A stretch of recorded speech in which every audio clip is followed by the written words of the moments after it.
you know how to make the 2-ingredient dough base, but just in case, I will show you. I'm using a cup of self-rising flour, 1 cup of fat-free plain Greek yogurt,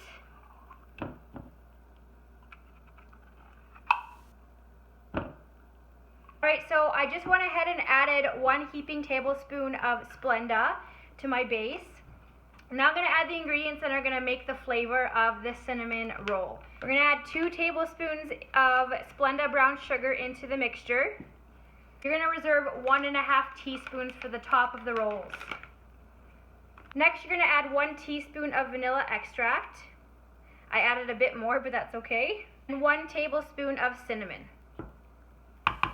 We're just going to mix this all up until everything is folded into the mixture and the dough forms a ball. As you guys all know, this dough can be pretty sticky, so sometimes I like to take it out of the bowl and just knead it with my hands, but right now I'm just going to try and combine everything together.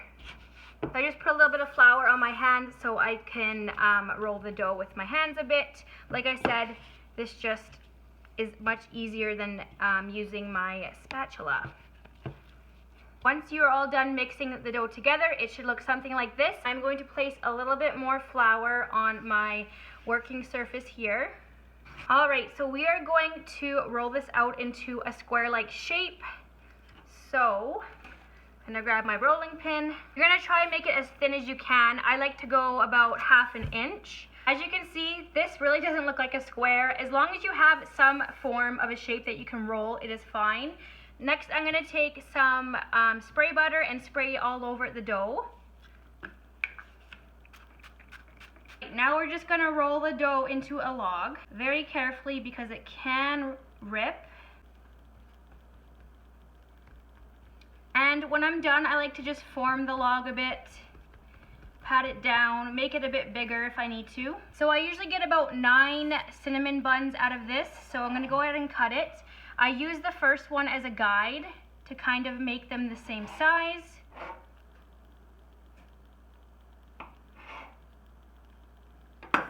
And because I didn't cut off the ends of my dough, I do have an extra one, but that is okay. This one's kind of a bit smaller, so I may just stick this one aside. So I have my pan here. I'm just going to take my baking pan and spray that on the pan. And then we're going to go ahead and place our rolls. I'm just going to press them down a bit. Now with that extra 1.5 teaspoons, I'm going to go and place them on the rolls before I stick it in for baking.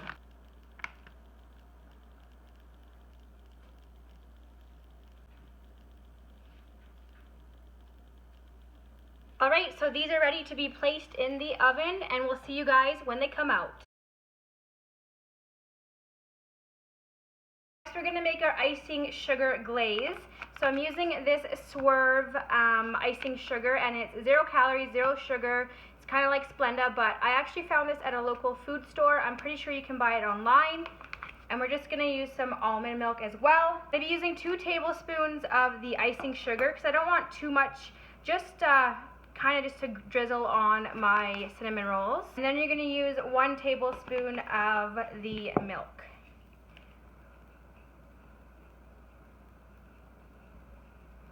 We're going to add a splash of vanilla. We're going to mix that all together.